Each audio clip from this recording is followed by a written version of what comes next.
नमस्कार विद्यार्थी मित्रों। तो हमने गए एकम में गए पीरियड में हमने इकाई 9 के बारे में अभ्यास किया, कैसा सब चुने सब्जियों के बारे में। और आज हम इकाई 10 जो सीखो काव्य है, उस सीखो काव्य का हम अध्ययन करेंगे। तो सीखो काव्य से कई प्रकार की सीख मिलती है, प्रकृति के बारे में कहा गया है। और सबसे पहले आपको इससे कवि देख कौन से रचनाकार कौन है उसके बारे में अभ्यास करेंगे। तो सबसे पहले उसके रचनाकार प्रसिद्ध हिंदी साहित्य के कवि श्रीनाथ सिंह।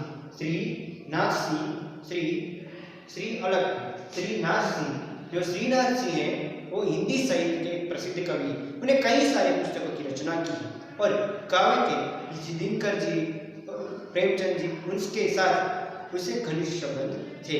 और साथ ही में प्रसिद्ध जो हिंदी साहित्य के कवि है श्रीनाथ जी ने इस काव्य में प्रकृति के कुछ न कुछ सीखने की प्रेरणा मिलती है। इसी ऐसा अपने काव्य बनाया है जो प्रकृति से कुछ न कुछ सीखा करते हैं और प्रकृति से कुछ न कुछ सीखने की प्रेरणा मिलती है। ऐसा काव्य इस कवि ने लिखा है। और उसके बाद आज हम देखेंगे प्रकृति के बारे में। प्रकृति की रचना भगवान ने हम सबको एक जैसी ही बनाई है। मनुष्य हो, पशु पक्षी हो, जा पेड़ पौधे फूल फल, ये सभी एक जैसे ही, वो उनमें से हमें कुछ ना कुछ तो सीख मिलती है। हम देखते हैं कि हमने एक दत्तात्रेय भगवान थे, दत्तात्रेय भगवान ने कई सारे पशु पक्षियों में से कई सारी सीख ली थी। तो उस सीख की वजह से आज वो एक पूजे जाते हैं। कुछ ना कुछ पशु में, पक्षी में, प्राणी में, प्रकृति में, सूर्य चंद्र अग्नि जल वायु आकाश, इस सभी से कुछ न कुछ हमें सीख मिलती है। उनमें से हमें कुछ ना कुछ हमें प्राप्त होता है। और उसके बाद हम देख सकते हैं कि दत्तात्रेय भगवान थे, उसके 24 गुरु थे और कुछ ना कुछ नाग, अजगर, कबूतर, कुत्ता, ये सभी पशु पक्षी जीवों से उन्हें कुछ न कुछ सीख मिलती है और उसे अपनाया भी है, उसे अमल भी किया है। अच्छाई है उसका हमेशा अच्छाई उसे लेनी चाहिए। तो सबसे पहले हम इस काव्य का गान करेंगे। गाने के बाद हम इस काव्य को हम पूरी तरह से समझेंगे और पठन करेंगे और देखते हैं। सबसे पहले गाते हैं हम इस काव्य को। यही प्रकृति काव्य है जो इस काव्य में मौजूद विभिन्न चीजों की बात की गई है। कौन कौन सी? फूल, भंवरा, सूरज, पृथ्वी, पेड़ आदि कुछ न कुछ हमें प्रेरणा मिलती है इसमें। तो हम गाते हैं सबसे पहले। फूलों से नित हंसना सीखो, भंवरों से नित गाना। फूलों से नित हंसना सीखो, भंवरों से नित गाना। तरु की जू की डालियों से नित सीखो, हरदम शीश झुकाना। फूलों से नित हंसना सीखो, भंवरों से नित गाना। सीख हवा के झोंकों से लो, कोमल भाव बहाना। दूध और पानी से सीखो, मिलना और मिलाना। सूरज की किरणों से सीखो, जगना और जगाना। लता और पेड़ों से सीखो, सबको गले लगाना।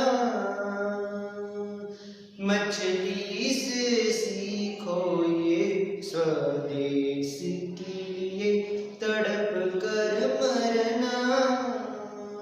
पतझड़ के पेड़ों से सीखो, दुख में धीरज धरना। दीपक से सीखो, हो सके तो अंधेरा हरना। पृथ्वी से सीखो, प्राणी की सच्ची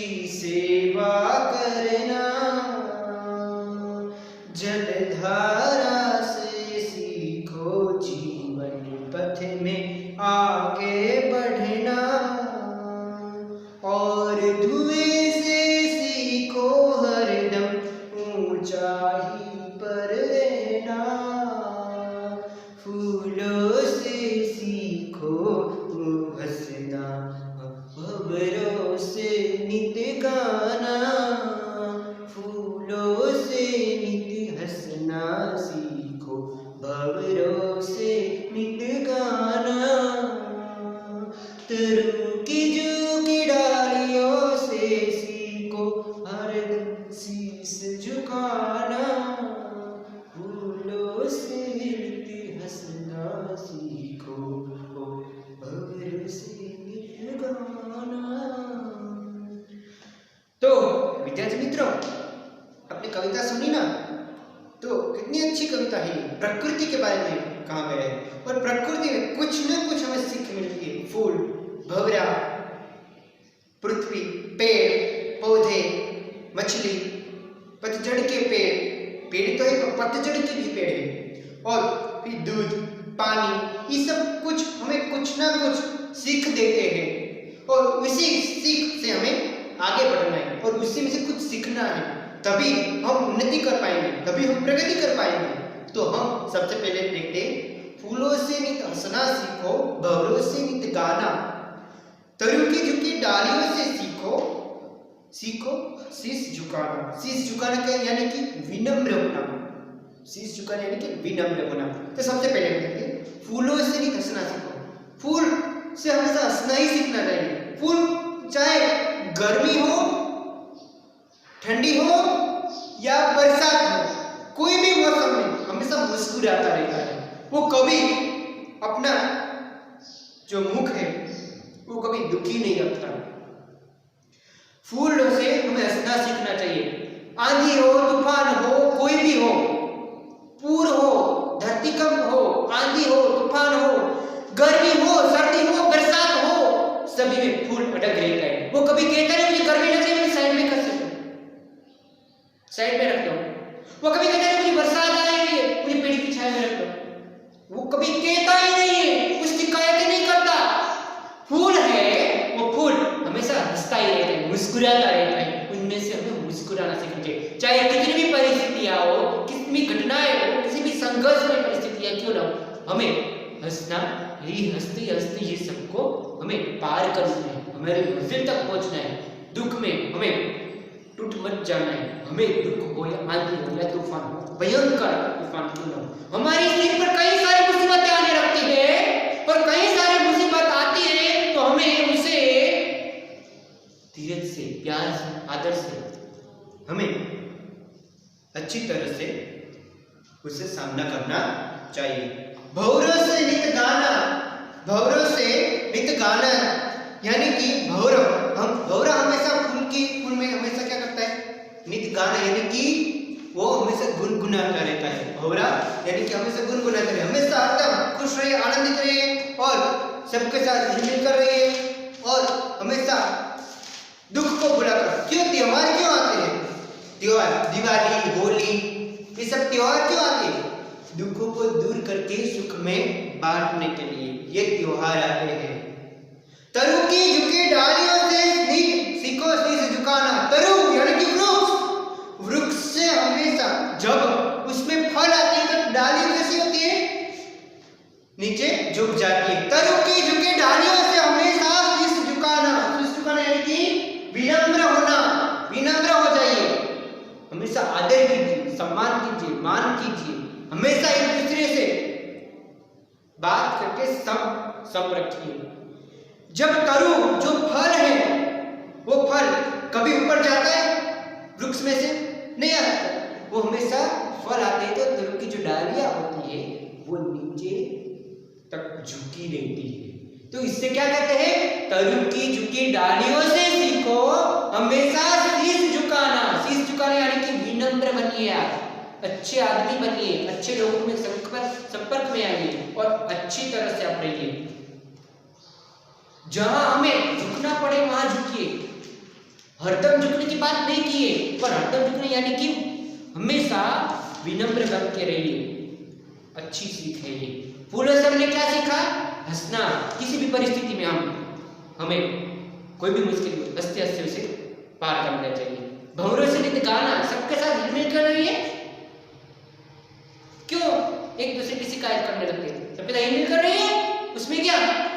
फिर तरुकीर की डालियों, जो तरुकीर की जो डाली है, पेड़ की जो डालियां है, उससे हमेशा वो जब फल आते हैं तो झुकते हैं ना, उसी तरह हमें विनम्र बनना है। तो पहली पंक्ति में ये, दूसरी पंक्ति देखते हैं। सीख हवा के झोंकों से कोमल भाव बहाना, हवा के झोंकों से पवन आता है, हवा का झोंका आता है, धीरे मंद मंद मंद पर हवा का झोंका धीरे से, जब हवा का झोंका आता है तब धीरे से कोमल भाव बहाना, कोमल भाव बहाना यानी कि सुंदर विचार प्रकट करना। हमारे मन में जो कुविचार है उसे दूर करके सुंदर विचार अपने अंदर डालिए, अच्छे व्यक्ति के साथ रहिए। और फिर हवा जिस तरह बढ़ती है तब आंधी और तूफान लाते हैं, जब वो कोमल भाव बहाती है ना, कोमल झोंके देती है ना, तो हमें बहुत अच्छा लगता है और हमें भी इस प्रकृति का आनंद मिलता है। जब हवा तेज चलने लगती है तो वह हवा आंधी और तूफान में परिवर्तित होती है। जब हवा एकदम धीरे से चलती है, मंद चलती है, तब वो हवा का आनंद हम ले पाते हैं। इसलिए हवा के झोंकों से हमें देखना है, कोमल भाव बहाना, सुंदर विचार प्रकट करना। अच्छे व्यक्ति की किताब पढ़िए, अच्छे व्यक्ति स्वामी विवेकानंद है, उसकी किताब पढ़िए, वो बहुत ही अच्छे विचार वाले हैं, बहुत अच्छे नेता, राजपुरुष, अच्छे लोगों की किताब पढ़िए, जिससे हमारी उन्नति हो, हमारी प्रगति हो, हमें अच्छी तरह से रहने का विचार प्रकट हो और नए आविष्कार हम पैदा कर सके, ऐसे विचार पढ़ाइए। ये पंक्ति में बताया गया है। दूध और पानी से सीखो मिलना और मिलाना। दूध और पानी जब एक होते हैं तो क्या हम इससे अलग कर सकते हैं? नहीं कर सकते ना। दूध और पानी से सीखो मिलना और मिलाना। तो दूध और पानी एक दूसरे में क्यों मिल जाते हैं, उसी तरह सबके साथ मिलना और मिलाना है।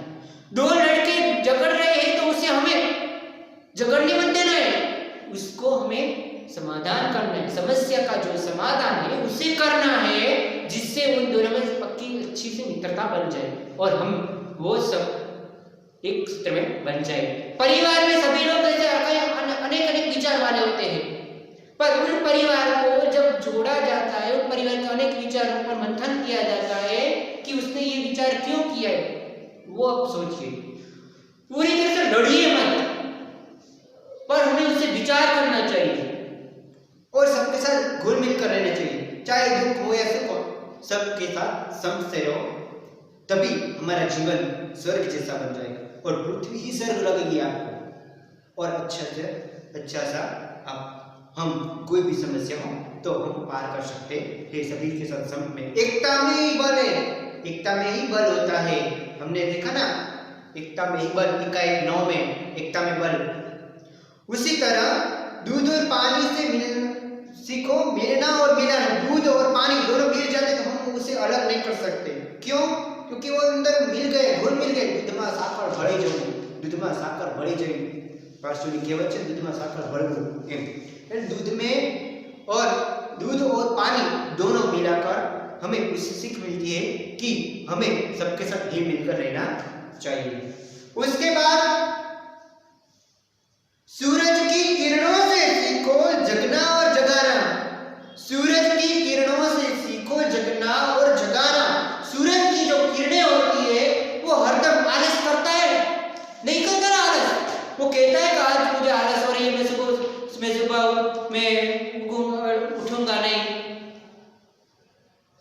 उठूंगा नहीं, सुबह मुझे आलस हो रही है। कभी आलस करता है? नहीं करता। उससे हमें सीखना है कि हमें जो भी कार्य करे वो कार्य हमेशा तंदुरुस्त मन से अच्छी तरह से करे और जगना सुबह सुबह उठना चाहिए, सुबह भोर में, और अच्छी तरह से योग व्यायाम कुछ करना चाहिए। सूरज की किरणें हमें हमारे शरीर पर होनी चाहिए, जिससे हमें विटामिन डी मिलता है, वो। और सूरज की किरणें कहती है कि जगना और जगाना यानी कि हमें सुईने उठी जागવું એમ નથી કહેવા માંગતું, પણ जगना और जगाना का हमें प्रगति के पथ पर आगे चढ़ना है, आगे बढ़ना है हमें प्रगति के पथ पर। तभी हम सूरज की किरणों से सीख पाते हैं जगना और जगाना। हम तो जगे पर दूसरों को भी उससे जगाने की हिम्मत दीजिए। जो टूट गया है, जो बिखर गया है, उसे आप हिम्मत दीजिए और उस हिम्मत को आप उसे कोई भी हिम्मत है तो मदद खुदा, हिम्मत है मतलब मदद खुदा है। कैसे? तो हिम्मत देखिए, दूसरों को हिम्मत दे, खुद तो हिम्मत रखिए पर दूसरों को भी वो हिम्मत दीजिए। सूरज की किरणों से जगना और जगाना, ये बात की गई है। लता और पेड़ों से सीखो सबको गले लगाना। लता जब वेल, लता इतने वेल, जो वेल है वो हमेशा का पेड़ के जो थड़ है उसमें लपेटती रहती है, लपेट ऊपर चली जाती है। तो वही हमें सीखना है। लता और पेड़ों से सीखो सबको गले लगाना यानी कि सबके साथ अच्छी तरह से व्यवहार करना, विनम्र बनना और कोमल भाव बहाना, अच्छे स्वभाव रखना। अच्छे स्वभाव वाले व्यक्ति को कभी दुनिया में कोई दिक्कत ही नहीं होगी। हमेशा बुरे स्वभाव वाले को ही दिक्कत होती है, बुरे स्वभाव वाले को ही प्रश्न होता है, बुरे स्वभाव वाले को ही शिकायत होती है। इसलिए हमेशा सबके साथ गले लगना, अच्छी तरह से रहना, अच्छी सबको सीख देना, वो सब कुछ होता है। कहते हैं ना, एक अच्छा स्वभाव दूसरों को भी, पराया को भी अपना कर देता है। एक अच्छा स्वभाव पराया को भी अपना कर देता है और एक बुरा स्वभाव जो अपनों को भी पराया कर देता है। देखिए इस तरह हमें क्या सीख मिलती है कि दूसरों को हमें अपना बनाना है, पराया नहीं। तो उससे गले लगाओ। जब पेड़ होता है तो पेड़ में उसकी जो लताएं होती है, वेल होती है, तो वेल उसकी गले थड़ में क्यों गोल गोल तरह वो चिपक जाती है। तो उसी तरह हमें गले लगाना चाहिए सबको। हमें आदर भाव से रहना चाहिए, किसी का साथ झगड़ा मत करना चाहिए। हमेशा जो भी समस्या हो उसे शांति से हल करना चाहिए। दूसरी बात की गई है, मछली से सीखो स्वदेश के लिए तड़प कर मरना। मछली क्या करती है? जब मछली पानी में से बाहर निकलती है तो तड़प कर जाती है, तड़प उठती है।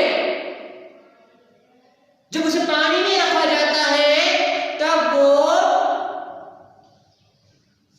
शेफ होती है, उसे अच्छा लगता है। उसी तरह अपने देश के लिए लड़िए, आगे बढ़िए। जो सैनिक है वो फौज में जाते हैं, कई लोग ऐसे हैं जो सैनिक बने, जो अपना गांव, अपना मकान, अपना घर छोड़कर वो सैनिक सरहद पर लड़ने जाते हैं अपने देश के लिए।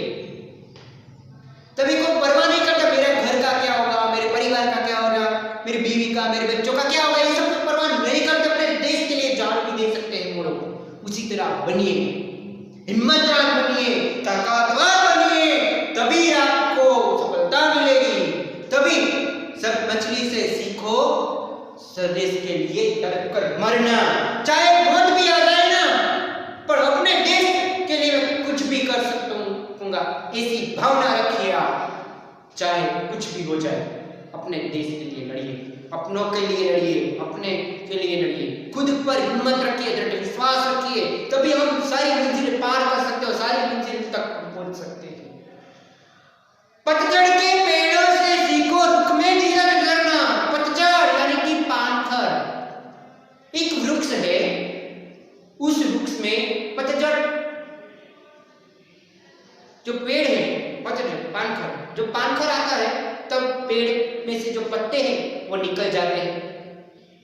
जब वो निकल जाते हैं तो वो कभी कहता नहीं मेरा ये पेड़ तो सूख गया है, मुझे अब रहना नहीं है, वो कहता नहीं। उससे धीरज सीखना है। पानखर है तो चला जाएगा, फिर हरियाली हो जाएगा ये पेड़। पानखर चला जाएगा, फिर वो हरियाली से भरा उठेगा पूरा पेड़। भले ही आज सभी पशु पक्षियों घोंसला बनाते थे, जब पानखर आता है एक के बाद एक खर जाते हैं पान, तब वह अपना घोंसला पक्षियों बदल देता है। कभी वो कहता है मेरे घर से यहाँ दूर कहाँ जाता, वो कभी नहीं कहता। पानखर है हमें हरियाली भी आएगी ना। सुख है तो दुख है, दुख है तो सुख है। धीरज धरिए। कौन सी दुख में जितनी भी दुख आए, जितना भी दुख आए, उससे हमें धीरज रखना चाहिए, उससे धीरज रखना चाहिए। हमें ऐसे बैठे नहीं रहना चाहिए, क्या होगा, कैसे होगा, क्यों होगा, कहां से करूं, क्या दुख आया पड़ा। ऐसे बैठे रहने से दुख की समस्या हल नहीं होती। हमेशा ऐसा दुख हो जाए तो धीरज धरना, अपनों का सलाह लेना, अपने परिवार की सलाह लेना कि मुझे ये हुआ है तो मैं इसकी समस्या का हल भी बताइए। हर एक के जीवन में पानखर आता है और हर एक के जीवन में हरियाली भी आती है, पर पानखर आए तो हमें दुख नहीं करना है, हमें धीरज रखना है। हरियाली में बहुत ज्यादा खुश भी नहीं होना है। दुख के बाद सुख और सुख के बाद दुख आता ही रहता है, तो हमें उसमें धीरज रखना चाहिए। तो क्या कहते हैं, पतझड़ के पेड़ों से हमें सीखो दुख में धीरज धरना। फिर दीपक से सीखो जितना हो सके अंधेरा हरना।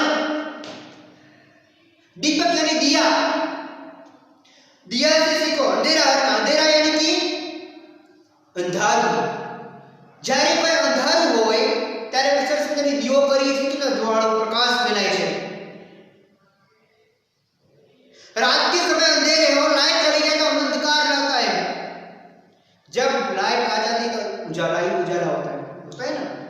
उसी तरह दीपक खुद जलकर सभी को प्रकाश देता है और कहता है हो सके अंधेरा हमें, हमारे मन में जो कुविचार है, कुविचार, कुदृष्टि है, कुविचार और ऐसी सोच पैदा की है अंधविश्वास की, उसे दूर करके हमें प्रकाश की ओर चलना है। हमें उन्नति करना है, प्रगति करनी है, बढ़ानी है प्रगति, उससे अधोगति में प्रगति नहीं करनी है। इसीलिए दीपक से सीखो हो सके अंधेरा हरना। अंधेरा को दूर करिए, हरना यानी कि दूर करना। अंधेरे को दूर कीजिए और प्रकाश में रहिए, ज्ञान का प्रकाश हमें। हम भगवान ने एक जैसा ही मनुष्य को बनाया, एक जैसा ही मनुष्य को बनाया, पर हमें ज्ञान कहां से प्राप्त करना है ये तो हमें सोचना होगा ना। ज्ञान प्राप्त करना है, हमें ज्ञान मिलना चाहिए, ज्ञान प्राप्त करना चाहिए। उसी तरह हमें दीपक से सीखना चाहिए। पूरा अंधकार रूम है, कमरा अंधकार में है, जब एक दीपक जलाया तो पूरा जो अंधकार रूम था वो क्या हो गया, प्रकाशमय हो गया। वो बहुत ही अच्छी तरह से हमें दिखाई देता है। उसी तो खुद जलता है, वो खुद जलता है और हमको प्रकाश देता है। हमें भी अपने ज्ञान की जो धारा है वो बढ़ानी चाहिए और निरंतर ज्ञान बढ़ता ही रहना चाहिए, बढ़ता ही रहना चाहिए। बढ़ने के बाद दूसरों को देना ही चाहिए, वरना नष्ट हो जाएगा। तो हमें ज्ञान को बढ़ाना है। फिर हम देखते हैं आगे का कार्य। पृथ्वी से सीखो प्राणी की सच्ची सेवा करना। पृथ्वी है, धरती हम सबके लिए, धरती हमारी माता है। धरती कभी कहती नहीं है खड्डा क्यों खोदते हो, धरती कभी कहती नहीं है मकान क्यों बनाते हो, धरती कभी कहती है मेरे यहाँ खेत में सब्जी क्यों बोते हो, ये कभी नहीं कहती। फिर भी हम लोग उसकी सेवा करते हैं। हमें घर बनाने के लिए कहती है, हमें अच्छे अच्छे फसल देती है, हमें पानी देती है। धरती कभी शिकायत नहीं करती, फरियाद नहीं करती। इसलिए पृथ्वी से सीखो प्राणी की सच्ची सेवा करना। सच्ची सेवा करनी चाहिए हमें। हम अपनी माता की सेवा करते हैं, धरती माता, तो हमें सभी लोगों की सेवा करनी चाहिए। परोपकारी बनिए, परोपकारी बनिए, स्वार्थी मत बनिए। पृथ्वी है वो परोपकार है। क्यों परोपकार है? हमें रहने के लिए छत देती है, रहने के लिए मकान देती है, रहने के लिए हमें खड्डा खोदने के लिए मकान बनाने की देती है, और हमें कृषि भी देती है, यानी कि हमें पाक भी मिलता है उससे। हम गंदगी भी करते, वो कभी शिकायत नहीं करती, फिर भी वो सह लेती है। हम पृथ्वी की तरह सहनशील बने और साथ में सच्ची सेवा करें, किसी परोपकारी बने, जिससे हम अपना जीवन सारा अच्छी तरह से बिता सके।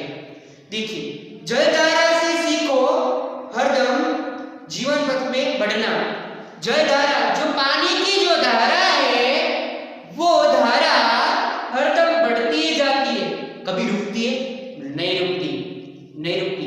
हम कई नदियों में देखते हैं तो नदियां बहती है तो बहती है, आगे ही बढ़ती जाती है, आगे बढ़ती, कभी पीछे बढ़ती है, पीछे जाती है। पवन के झोंकों से कभी पीछे भी नहीं हुई, जो जिस दिशा में बहती है उस दिशा में ही चली जाती है। हमें भी उसी तरह आगे बढ़ना है। जीवन पथ पे हम जन्म और मृत्यु के बीच जो जीवन दिया हुआ है उस जीवन के पथ पे हमें आगे बढ़ना है, उस जीवन को हमें साकार करना है। अच्छे नेता, अच्छे राजपुरुष, अच्छे संत, अच्छे लोग ये बनना है और हमें प्रगति हासिल करनी है और उन्नति के शिखर पर चढ़ना है। जैसे कि हमने देखिए सुनीता विलियम्स, देखिए वो राकेश शर्मा, चंद्र पटेल, उसके नाम ना कमाई, सभी जगह उसके नाम ना है। हमें भी कुछ कर दिखाना है, कुछ पाने की तमन्ना होनी चाहिए, कुछ करने की तमन्ना होनी चाहिए। उसी तरह जल धारा है वो आगे बढ़ता जा रहा है, आगे बढ़ता जा रहा है, उसी तरह हमें भी आगे बढ़ना चाहिए। आगे बढ़कर हमें अपने दूसरों को भी साथ देना चाहिए और हमें भी अलग अलग जो भी जहाँ से हमें सीख मिलती वो ले लेनी चाहिए।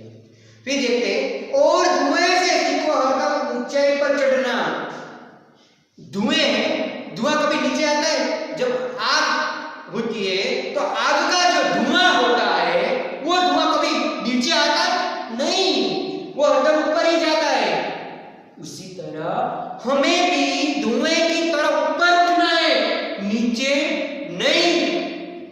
निशान चुकमा नहीं नीचू निशान, ગુજરાતીમાં કહેવત છે, નિશાન ચૂકમાં નહીં નીચું નિશાન, વિચાર વિસ્તાર। હંમેશા નિશાન ઊંચાઈ रखो, कभी भी नीचा मत रखो। कभी भी साकार तो होगा ही आपका निशान। तो हमें धुएं की तरफ ऊपर उठना है और हरदम आगे बढ़ते जाना है। तो इसमें क्या सीखना है? धुएं से सीखो ऊंचे ही पर चढ़ना, ऊंचाई पर चढ़ो, ऊंचाई पर चढ़ना चाहिए। जैसे कि अरुणिमा सिन्हा, उसके पैर टूट गए थे, सभी कुछ गुंडों ने उसे ट्रेन में से फेंक दिया था और उसके पैर टूट गए थे, वो चल नहीं पा रही थी। फिर उसका ऑपरेशन हुआ, ऑपरेशन करने के बाद उसे अच्छी तरह से वो चल पाई और फिर वो जो पैर था वो तो एक तो निकल गया था और दूसरा जो पैर था उसमें ऑपरेशन करने के बाद डाला था और उसने उन्नति की। उसने कहा कि मुझे पर्वतारोहण करना है और शिखर पर पहुंचना है, माउंट एवरेस्ट पर पहुंचना है। तभी उसकी हिम्मत, उसकी ताकत, पैर की जो कमजोरी है वो मन में कमजोरी रखी थी नहीं थी, उसकी हिम्मत और ताकत और आत्मविश्वास से वो अपने शिखर पर पहुंच गई। कौन पहुंचे अपने शिखर पर? अरुणिमा सिन्हा, जो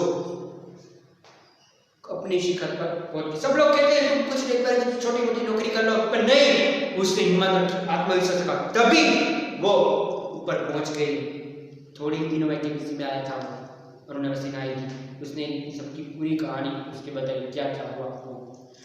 और हमने देखा कि धुएं से सीखो हरदम ऊंचे बढ़ता है। तो हमें क्या देखा? फूलों से क्या करना चाहिए? नीत हंसना चाहिए, भौरों से नीत गाना, तरु की झुकी डालियों से हमें हमेशा शीश झुकाना चाहिए, हमेशा इनकी हर बार शीश झुकाना चाहिए, विनम्र होकर सीख, अच्छे आदमी के साथ। फिर सीख हवा के झोंकों से कोमल भाव बहाना, कोमल भाव बहाना है हमें हवा के झोंकों से। दूध पानी से मिलना और मिलना, हमें एक साथ रहना है, सबके साथ एकजुट रहना है, संयुक्त रहना है। सूरज की जो किरणें होती है उसे जगने और जगाने की बात की है। लता और पेड़ों से हमें क्या सीख मिलती है? सबको गले लगाना। मछली से हमें क्या सीख मिलती है? स्वदेश के लिए तड़प कर मरना। पतझड़ के पेड़ों से क्या सीख मिलती है? दुख में धीरज धरना। दीपक से हमें क्या सीख मिलती है? हो सके तो अंधेरा भरना। पृथ्वी से हमें सच्ची सेवा करने की सीख मिलती है। जल धारा से हमें जीवन पथ पर बढ़ने की शिक्षा मिलती है। फिर धुएं से हमें ऊंचाई पर उठने की शिक्षा मिलती है। तो हमने देखा कि ये सभी के बारे में, तो आज आपने देखा इस कहानी, इस काव्य की समझुती, तो उसकी कुछ शब्दार्थ देखते हैं हम आगे। देखिए, फूल का अर्थ होता है पुष्प, सूरज यानी कि रवि, भानु, नी प्रतिदिन, लता यानी कि वेल, भौरा मधुकर, मधुकर भौराનું મધ કેવું મીઠું એટલે શું કહેવાય છે મધુકર, તો મધુકર, ભમરા, पतझड़ यानी कि पानखर, गुजराती में पानखर कहवाय छे, पानखर जो पतझड़ में पेड़ के जो पान है वो नीचे आ जाते हैं, उसे पतझड़ कहते हैं यानी कि पानखर कहते हैं। तरु वृक्ष, पेड़, धीरज धैर्य धीरता, हमें कुछ भी हो दुख हो तो हमें धीरज करनी चाहिए। हवा वायु पवन, पृथ्वी धरा अग्नि वसुंधरा, कई सारे नाम हैं उसके। कोमल नाजुक मुलायम, फिर जलधर पानी की जो धारा है वो प्रवाह, पानी जल नीर, तोयम ने पण पानी कहेवाय छे, जल नीर। फिर शीश झुकाना, मुहावरे क्या अर्थ, शीश झुकाना तो विनम्र हो, हमेशा विनम्र होकर सबके साथ व्यवहार करना चाहिए, कभी भी गुस्सा मत करना। कोमल भाव बहाना, सुंदर विचार प्रकट करना, हमें ऐसी पुस्तक चाहिए पढ़नी चाहिए जिससे हमारा विचार सुंदर हो जाए और कोमल भाव हमारे हृदय में बैठ जाए। ऊंचे पर चढ़ना, उन्नति करना, हमें ऐसा कार्य करना चाहिए, ऐसी सीख दूसरों से लेनी चाहिए जिससे वो हमें उन्नति तक पहुंचा सके, इसलिए उसे ऊंचे चढ़ना चाहिए। तो अपने सभी शब्दार्थ मुहावरे देखे, तो आज हम इसके होमवर्क में देखते हैं। तो होमवर्क के स्वाध्याय का प्रश्न नंबर 2 पेज नंबर 73 एक बार लिखना है। मुझे आशा है कि आपको ये काव्य बहुत अच्छी तरह से समझ में आ गया हो। तो आज का लेक्चर समाप्त करते हैं। अस्तु, जय हिंद, धन्यवाद, आभार।